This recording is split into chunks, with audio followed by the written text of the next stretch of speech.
બોલવાનું હતું ને એ તો મારા 3 વાત બોલી ગયા. પ્રભુભાઈ તમે એક વાત બરાબર કરી, પેલી ચાઇનીઝ કહાવત કે કુત્તે કે ભી દિન આતે. સાલું સાચું આપણા પ્રદેશમાં કૂતરાના દિવસો ચાલ્યા છે. વાત સાચી ભાઈ. અમે આ ગુજરાતના હિંમતનગર થી કૂતરો આવેલો એની રાત ચાલતી છે. કહેવતમાં કોઈ ખામી नहीं है कि कुत्ते के भी दिन आते हैं, पर कुत्ते को पता होना चाहिए कि जिस दिन तेरा बाप शेर आ जाएगा कुत्ता तेरा क्या हाल होगा. મારે તો તમને વધારે કઈ કહેવાનું નથી, જેટલું પણ બોલવાનું હતું એ મારા મિત્રો ભૂલી ગયા. આજે જ્યારે રાષ્ટ્રીય જનજાતિ ગૌરવ દિવસના નામ પર ભારત સરકાર વિવિધ કાર્યક્રમો કરી રહી છે, પરંતુ અમારા મિત્રએ એક વાત સરસ કરી કે આપણે રાષ્ટ્રીય જનજાતિ ગૌરવ દિવસ નહીં કહો, એમને સંપૂર્ણ ક્રાંતિ દિવસ કહો, કેમ કે હવે ક્રાંતિની જરૂર છે આ પ્રદેશમાં. ભગવાન બિરસા મુંડાજીની 150મી જન્મ જયંતિના ઉપલક્ષમાં ડીએનએચ આદિવાસી એકતા પરિષદ અને આદિવાસી સમન્વય મંચ ભારત મુન્નાજીના જન્મોત્સવનો કાર્યક્રમ કરી રહી છે, જેમાં મારું સૌભાગ્ય છે કે આટલા મારા માટે તો મેં કહું કે ભલે હું આમથી ઉંમરમાં મોટો હોઈશ, પણ આનંદભાઈ અને ચેતરભાઈ જેવા લોકો જેને મંચ પર હોય અને એમને વચમાં બેસવાનું મળે એ મારું સૌભાગ્ય છે. ત્યારે આ મંચ પર મારા માટે તો હંમેશા મારા ભાઈ સમાન રહ્યા આનંદભાઈ. એમને હું પહેલાથી જ એક ક્રાંતિકારી નેતા તરીકે અને મારા આઈડિયલ તરીકે ફોલો કરતો આવ્યો છું. તેવા મંચ પર આનંદભાઈ, ચેતરભાઈને મળવાની ઘણી મને ઈચ્છા હતી. ઘણા સમયથી હું એમને મળવા માંગતો હતો. ઘણીવાર એમની વાતો સાંભળી મને લાગતું હતું કે એક દિવસ આ યુવાનને પણ મળવું જોઈએ, કેમ કે એની પણ વિચારસરણી, એની પણ વિચારધારા આપણા જેવી જ છે. આજે મને પણ એમના સાથે મંચ પર બેસવા પડ્યા. એવા ચેતરભાઈ વસાવાજી આદિવાસી સમાજના વિવિધ પદ પર બેસેલા મારા આદિવાસી સમાજના ભાઈઓ બહેનો, જેમના થકી આપણે બધા એકત્રિત થયા છે. દાદરા નગર હવેલીની અવાજ મોહનભાઈ નો એમ કહેવાય કે શિષ્ય, જેમ કૃષ્ણનો શિષ્ય હતો અર્જુન, તેવા જ શિષ્ય છે આપણા પ્રભુભાઈ ટોકિયાજી, અને બીજો શિષ્ય છે ઉમેશ પટેલ. તો મારા મિત્ર, સાથી મિત્ર, મારા ગુરુ મિત્ર પ્રભુભાઈ ટોકિયાજી, તેમજ અહીં ઉપસ્થિત મીડિયાગણ, આદિવાસી સમાજના મારા ભાઈઓ બહેનો, માતાઓ અને અન્ય સમાજથી પણ મને સાંભળી રહેલા મારા ભાઈ બહેનો અને દેશની યુવા ધડકન કહી શકાય એવા ધડકન સમાન મારા યુવા સાથીઓ, આજે કાર્યક્રમ તો બિરસા મુંડાજીના જન્મોત્સવનો છે, પરંતુ મારાથી સારા સારા વક્તાઓ બિરસા મુંડાજીના માટે ઘણું બધું કહી ગયા, ઘણું બધું જણાવી ગયા. તો હું સંપૂર્ણ બિરસા મુંડાજીના જીવન ચરિત્રથી એક વાત જરૂર શીખ્યો છું કે તમારું અસ્તિત્વ ટકાવવા માટે તમારે બહાર ઉતરવું પડશે, તમારે તમારી બલી આપવી પડશે, તમારે તમારું યોગદાન આપવું પડશે. અને જો વ્યક્તિ સંપૂર્ણ સાહસથી પોતાનો સ્વાર્થ છોડીને આગળ આવીને લોકો માટે બલિદાન અને ત્યાગ આપવા તૈયાર થઈ જાય, એક મનુષ્ય, સામાન્ય મનુષ્ય પણ ભગવાન બની જાય, એ આપણે જોયું છે બિરસા મુંડાજીના જીવન ચરિત્ર. હું એમને ભગવાન માનવા તૈયાર છું. ભગવાન બનવું સહેલું નથી. એમના આદર્શો ને એમના વિચારોને એટલી એવી ક્રાંતિ લાવી કે એક સામાન્ય વ્યક્તિને આજે આપણે ભગવાન તરીકે પૂજી રહ્યા છીએ. આજે તમને કહેતા મને ખુશી થાય, અમારા પ્રદેશમાં સાહેબ 2 જ મૂર્તિઓ લાગી, 2 જ ભગવાન બિરસા મુંડાજીની મૂર્તિ સ્થાપિત થઈ. એક અહીંયા અને બીજી અમે લગાવી દમણમાં, અને બંને મૂર્તિઓને સ્થાપિત કરવા માટે હું ત્યાં હાજર હતો અને એમના માટે મારું પણ સમર્પણ રહ્યું. એ મારા માટે પરમ સૌભાગ્યની વાત છે. અમારા દમણમાં તો જ્યારે મૂર્તિ લગાવવાની હતી, દમણનું પ્રશાસન દાણાબાળ કરવા લાગ્યું કે મૂર્તિ નહીં લગાવવાની. અમે કીધું કે મૂર્તિ લગાવશું, લગાવીને જ રહીશું. તમારે જે તોડવું હોય તે તોડી લો. અમે જરી ઉપર બિરસા મુંડાજીની મૂર્તિ લગાવી દીધી, તેનું નામકરણ કરી દીધું અને આ જ અધિકારીઓ કાલે પગે પડતા પડતા દોડતા આવેલા ફોટા પડાવવા. કેમ કે એમના બાપે ઉપરથી કીધું કે જાઓ 7 દિવસ સુધી તમારે કાર્યક્રમ કરવાના છે. તો એ લોકો દોડાદોડ કરીને ફોટા પડાવવા આવી ગયા. અરે તમે નક્કી નહીં કરતા, તમે પ્રશાસનમાં બેસેલા અધિકારી નક્કી કરશો કે અમારા પ્રદેશમાં, અમારા ગામમાં કોની મૂર્તિ લગાવવાની અને કોની પૂજા કરવાની. અમે તમને પૂછીને લગાવશું. શું તમને પૂછીને અમે પૂજા કરશું? તો ભૂલી જાજો ભાઈ, અમે તમને પૂછીને કોઈ મૂર્તિ લગાવવાના નથી ને તમને પૂછીને કોઈ પૂજા કરવાના નથી. આ અમારો પ્રદેશ છે ને અમારા ભગવાનની મૂર્તિ લગાવી, અમારા નેતાઓની મૂર્તિ લગાવી અમે ત્યાં કરશું, તમે નહીં.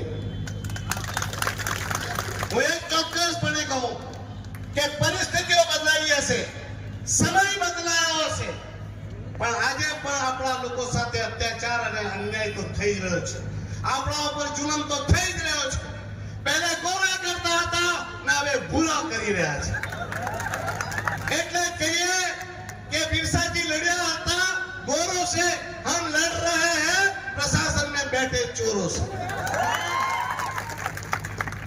अरे અત્યાચાર પણ કેવા કેવા, તેમાં સૌથી વધારે અત્યાચાર આપણા આદિવાસી ભાઈ બહેનો ઉપર થયા છે. મારા મિત્ર પ્રભુભાઈ કહી ગયા, એસએસ બોયા સાહેબે આત્મહત્યા કરી. શા માટે કરી? એક જિગ્નેશ કાછિયા, જિગ્નેશભાઈ પટેલે આત્મહત્યા કરી. શા માટે કરી? અરે બિચારી પેલી આદિવાસીની દીકરી બસ કંડક્ટરમાં કામ કરતી હતી, તેને આત્મહત્યા કરવા પડી. આટલું નાની ઉંમરમાં એક ને એક દીકરી આત્મહત્યા કરી ગઈ. શા માટે? અરે પેલો દયા ફળિયામાં જયંતિભાઈ બરફ ભૂલી ગયા તમે? બિચારો ગરીબ પોતાનું ઘર બચાવવા માટે પોતાના ઉપર કેરોસીન લગાવીને સળગી ગયો. કોના કારણે? અને આ પ્રશાસનની નિર્દયતા. આનંદભાઈ, શરમ આવે? એ લોકોને શરમ બી નહીં આવે કે માણસ સળગી ગયો તો પણ તેનું ઘર બચાવ્યું નહીં, તોડી જ નાખ્યું. આજે પણ આ જ રીતે તમને કહું, દીવમાં કલ્પનાબેન જાદવ કરીને છે આદિવાસી, એમનું ઘર તોડવા માટે પ્રશાસન એડી ચૂંટીનું જોર લગાવીને બેઠું છે. પેલી બેન લેટરો લખીને પ્રશાસનમાં કહે છે કે આ ઘર તૂટી જાય તો અમારી આત્મહત્યા કરવી પડશે. લીગલ ઘર, પ્લાન પાસ. પણ કેમ? કેમ કે ત્યાં આ ગુજરાતથી જે કાકો આવેલો તેના મિત્રને ત્યાં ટેન્ટ હાઉસ બનાવવાનો છે, તેમને ધંધો કરવાનો છે. એટલે પેલી આદિવાસી બહેનનું ઘર ખાલી કરાવે. ઘર ખાલી નહીં કર્યું તો તેમના ભાઈઓને નોકરીથી કાઢી મુકાયા. આટલો અત્યાચાર આજે પણ આપણા પર થઈ રહ્યો છે. આપણે ભૂલી ગયા આપણા આદિવાસી સમાજના મસીહા જનનાયક મોહનભાઈ ડેલકરે શા માટે આત્મહત્યા કરવી પડી? અરે બિચારાએ આપણા પ્રદેશમાં પણ મોત નહીં મળ્યું. તેને વિશ્વાસ હતો કે અહીંયા મરીશ તો અહીંયા મને ન્યાય પણ નહીં મળે. તેમણે મહારાષ્ટ્ર જવું પડ્યું અને ત્યાં આત્મહત્યા કરી. એફઆઈઆર માં નામ આવ્યું અને આ માણસ, બેશરમ માણસ, એફઆઈઆર માં નામ હોવા છતાં માણસ કડક અસ્ત્રી મારીને પાછો ફરે આદિવાસીના મસીહા બનીને. ને શરમ આવે દાદરા નગર હવેલીના એ નેતાઓને જેમણે મોહનભાઈ સરપંચ અને જિલ્લા પંચાયત અને નગરપાલિકાના કાઉન્સિલર બનાવ્યા, તેઓ તે આ કાકાના પગમાં વાંકા વળીને તેને પગના અંગૂઠાઓને તળવાઓ ચાટી રહ્યા છે. શરમ છે આવા નેતાઓને. અરે આજે તમે જોયું હશે, મહામહિમ રાષ્ટ્રપતિજી આવેલા, એમના મંચ પર આદિવાસીઓના નેતા, મોટા નેતા, નગરપાલિકાના કાઉન્સિલર, આપણા બધાના સન્માનની પણ કહી શકાય. જ્યારે સુમનભાઈ મંચ પર હતા, માત્ર ને માત્ર રાષ્ટ્રપતિજીને એ આપણા પ્રદેશની જે વેદના છે તે કહેવા માંગતા હતા અને એ લેટર લઈને મહામહિમને આપવા માંગતા હતા. એમને ધૂતકારીને ત્યાં મંચ પરથી ધક્કા મારીને કાઢી દેવાયા. શું આ આદિવાસીનું સન્માન ગણાય? શું હતું? શું તારા બાપની જાગીર એ લૂંટી લેવાનો હતો? અરે મહામહિમને એક પત્ર જ તો આપવા માંગતો હતો. એક પત્ર આપી દેતે અને મહામહિમ લઈ લેતે તો તેમાં શું લૂંટાઈ જવાનું હતું? પણ આની માનસિકતા સાબિત કરે છે કે એને આદિવાસીઓ પર કેટલી નફરત છે. અરે પાછો બેશરમ માણસ મહામહિમના મંચ પરથી શેકી મારે ને ગર્વ સાથે કહે, અરે તમને ખબર છે મારા દમણમાં કાલે જ પ્રોગ્રામ હતો. અમારા આદિવાસી સમાજના પ્રમુખ ધીરુભાઈ ઢોડી તે ખુલ્લા મંચ પરથી કહેતા હતા કે અમે પ્રશાસન પાસે ગયા કેમ કે આજે કાર્યક્રમ છે બધા આદિવાસીઓના બિરસા મુંડાજીનો જન્મોત્સવને રાષ્ટ્રીય જનજાતિ ગૌરવ દિવસ ઉજવાઈ રહ્યો છે તો એમ કે પ્રશાસન એમાં કાર્યક્રમનો થોડો ખર્ચો આપે. તો પ્રશાસનના ઓફિસમાંથી એવું કહેવાયું કે પૈસા આદિવાસીઓના કાર્યક્રમ માટેના આ કાર્યક્રમ માટે પૈસા નથી અને 7 દિવસ સુધી દમણમાં મોન્સૂન ફેસ્ટિવલ કરવાના એ ભાઈ પાસે પૈસા છે. મોટા મોટા હોર્ડિંગ કરવાના એ ભાઈ પર પૈસા છે. એ પ્રશાસકના જન્મદિવસનો મહોત્સવ કરવા માટે ભાઈ પર પૈસા છે. અરે લાખો નહીં કરોડો રૂપિયા ખર્ચીને મોંઘી સિંગરો લાવીને નચાવી અને અયાસી કરવાના પ્રશાસક પાસે પૈસા છે. પણ આદિવાસીઓના સંસ્કૃતિને બચાવવા માટે આદિવાસીઓની હિત અને અધિકારોની રક્ષા માટેના કાર્યક્રમ કરવા માટે આ પ્રશાસક પાસે પૈસા નથી. આનાથી વધારે દુર્ભાગ્યપૂર્ણ વાત બીજી કહી હોઈ શકે. અને પાછો મંચ પર બેસીને મહામહિમની સામે શેખ્યો અમારે કે મેં આદિવાસી વિકાસ માટે આ કર્યું છે, મેં તે કર્યું છે. અરે ભાઈ તે શું કર્યું? આટલા બધા આદિવાસીઓ લોકો શા માટે મરી ગયા? શા માટે તારા નામની એફઆઈઆર લખાઈ ગયા? અરે આપણો તાપા ફેસ્ટિવલ આ ભાઈ બંધ કરી નાખ્યો. તેના પણ એના પાસે પૈસા નથી અને વાત કરે આદિવાસીઓની હક અને અધિકાર અને એમની સંસ્કૃતિ બચાવવાની. પાછો મંચ પર બેસીને અને કોઈ બી વીઆઈપી આવે તો પહેલા આદિવાસી વાલી પેન્ટિંગ જે છે તે જ આપે. પાછો જે બી અહીંયા દાદરાનગર હવેલીમાં આવે તો આપણા તારપા વાળાને ત્યાં કરી લીધે. આદિવાસી સંસ્કૃતિઓના ઢોંગ કરવાના, નાટક કરવાના અને જ્યારે આદિવાસીઓના હક અને અધિકારની વાત આવે ત્યારે ભાઈએ ખેલ કરી જવાના. અરે મને તો ખરેખર દુઃખ થાય. મને બધા એમ કે તમે ઉમેશભાઈ લખાયા ને, અરે તમને દુઃખ સાથે કહેવા પડે. દમણ દીવમાં એકમાત્ર સાંસદ હું અને આ પ્રોટોકોલ કે કોઈ બી વીઆઈપી આવે તો સાંસદને ત્યાં રાખવા પડે. અરે મેં લેટરો લખ્યા, બધું જ કર્યું, પણ મને ત્યાં ના રિસીવ ઉપર ઉભો રાખવામાં આવ્યો, ના સાથે મંચ પર રાખવામાં આવ્યો, ના મને રાષ્ટ્રપતિજીના ડિનરમાં રાખવામાં આવ્યો. મંચ પરથી કહું છું. કેમ કે લાસ્ટ ટાઈમ બી મને અનંતભાઈ ચેતનભાઈ મને બોલાવેલો નહીં, પણ મેં ત્યાં ઉપરાષ્ટ્રપતિજીને ત્યાં લેટર લખેલા કે ભાઈ આ મને બોલાવશે નહીં એટલે મારા પ્રોટોકોલ પ્રમાણે મને તમારે સાથે રાખજો કાર્યક્રમમાં. તો મને સાથે રખાયો ને 3 જ મિનિટમાં ઉપરાષ્ટ્રપતિજીને બરાબર સમજાવી દીધું. એવો સમજાવ્યો કે આ બધાને લઈ ગયો ત્યાં દિલ્હી દમણના દીવના દાદરાનગર હવેલીના સરપંચ, જિલ્લા પંચાયત, નગરપાલિકા પ્રમુખો, કાઉન્સિલર બધા પહોંચી ગયા. મસ્ત તૈયાર થઈને પાવડર લગાવી. પણ દીકરા હોય એમનો બાપ ઉયવણથી પહેલા ઉપરાષ્ટ્રપતિજી ઘરે પહોંચી ગયો. એટલે એની જે મનસાઓ કીધી મેં સફર પર પડવાની લીધી.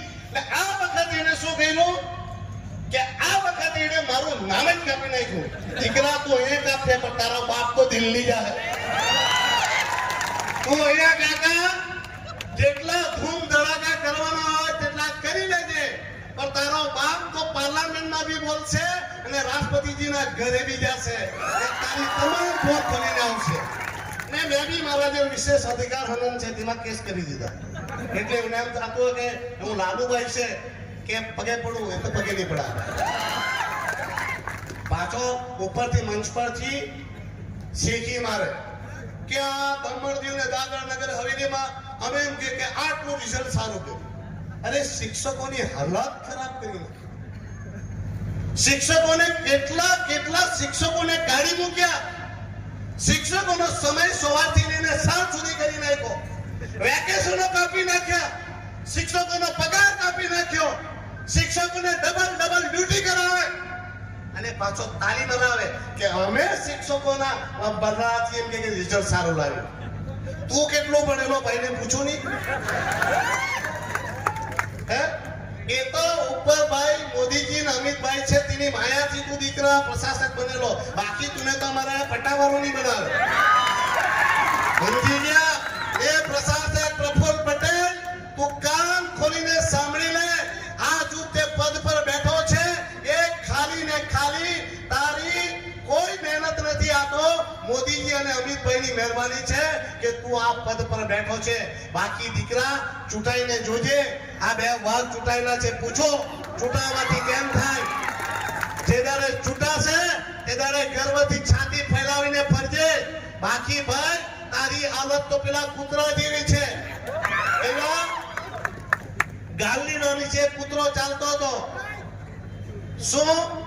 અને ગાલીમાં બધું ભરેલું અનાજોનું વજન. અને જે ગાલી ઘરે આવી તો પેલો કૂતરો બહાર આવીને પડી ગયો. માને કે પૂછ્યું શું થયો? ભાઈ તને ખબર નથી પડી આટલું અનાજ ખેંચી લાવ્યો. ને કીધું કે ગધેડા તો એ તો આ ગાલીનો નીચે છાયા ચાલ્યો. આ બે બળદ છે જે વજન કરતા હતા. તેમ આ કૂતરાને એમ થયા કરે કે એની બહુ માયા છે. પણ તારી હાલત તો ભાઈ કૂતરા જેટલી છે. ને કોઈ કૂતરો ગમે તેટલું વાઘનું ચામડું પહેરી લે તે કૂતરો વાઘ નથી થતો. એટલું યાદ રાખજે દીકરા.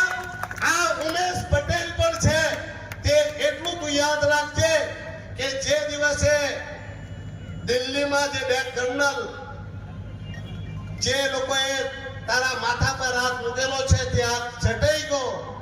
એટલે દીકરા તારા ટાટિયા ખેંચતા આ બે મારા અવાજ આવ્યા છે. એમને જ એક હાથમાં ટાટ્યો આપીશ તો એ ખેંચતા તું હિંમતનગર લઈ જાવે. ભાઈ તમે હાથે દીધી જજો જાય તો. બાકી આદિવાસી સમાજને ખાલી એક જ પ્રેરણા આપવા માંગુ છું બિરસા મુંડાજીથી. બિરસા મુંડાજીએ એક જ સૂત્ર મને સૌથી વધારે ગમ્યું કે તું સંગઠિત થાવ. શું થાવ? સંગઠિત થાવ.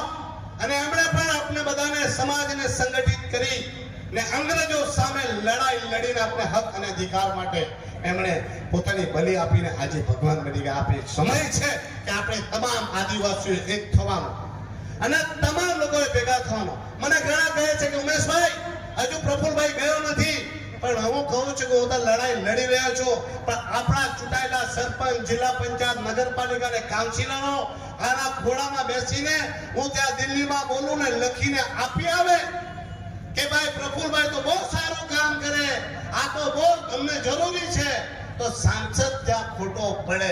એટલે આ વખતે તમે ચૂંટણી આવવાની છે, કમર કસી લેજો અને પ્રફુલ્લ પટેલ હાથે જેટલા ફોટામાં દેખાય તે ચૂંટણીમાંથી સાફ કરી નાખજો. બાકી સમયનો ઇંતજાર કરજો. હું તમારો જ ભાઈ છું, તમારો જ દીકરો છું. પહેલા પણ જ્યારે તમારા પ્રદેશમાં કઈ થયું છે તેનો હું આવ્યો છું ને આવતો રહીશ. અને આ હું કોઈ તોપ નથી મારતો. જ્યારે અમારા વડીલ, મારા ગુરુ જનનાયક મોહનભાઈ ડેલકરજી હતા ત્યારે અમારા પ્રદેશમાં કઈ થતું તો અમે મોહનભાઈના દરબારમાં બેસતા ને મોહનભાઈ અમારા હક અને અધિકાર માટે લડવા હતા. અને એમનું ઋણ અમારા પ્રદેશ ઉપર છે અને એ ઋણ ઉતારવા માટે હું તમારા પ્રદેશમાં આવું છું અને હું આવતો રહીશ જ્યાં સુધી મારા શરીરમાં શ્વાસ ચાલશે, મારા લોહીનું એક એક ટીપું જ્યાં સુધી શરીરમાં રહેશે ત્યાં સુધી તમારા બધાના હક અને અધિકારની લડાઈ લડવા માટે હું આવતો રહીશ. ગભરાતા નહીં. આ કાકાને વાકો તો વારવાનો જ છે અને એને હિંમતનગર આપણે મોકલીને જમશું. थोड़ा दिवसों से चाइनीज कहावत है भाई कि हर कुत्ते का दिन आता है, अब कुत्ते का दिन भी है तो परमात्मा परमेश्वर थोड़ा दिन इनका दिया हुआ है तो चिंता नहीं है। पर आ अधिकारियों ने कहवा मांगू छो कि आप लोग कान खुल के सुन लो, ये काका तो जाएगा पर तुम्हारा क्या होगा वो तुम लोग जान लेना। आज तो तुम लोग नाच रहे हो तुम्हारे बाप के दम से, पर तुम्हारा बाप का दिन भी भर चुका है और उसका पाप भी भर चुका है। अब तुम्हारी बारी आएगी तब तुम्हें कौन बचाएगा उतना याद जरूर रखना। इस मंच पर मुझे समय दिया, આટલા મોટા વ્યક્તિઓની વચમાં બેસવાનું સ્થાન આપ્યું, મારું સન્માન કર્યું, તે બદલ આદિવાસી સમાજનો, પ્રભુભાઈનો, એમની ટીમનો હું ખૂબ જ ઋણી છું, આભારી છું। તમે પણ આટલી મોટી સંખ્યામાં મને સાંભળ્યો, મારા મિત્રોને સાંભળ્યા અને તમે બધાએ લાસ્ટ સુધી બેસી રહ્યા તે બદલ તમારો બધાનો આભાર। થેન્ક યુ, ધન્યવાદ। જય આદિવાસી।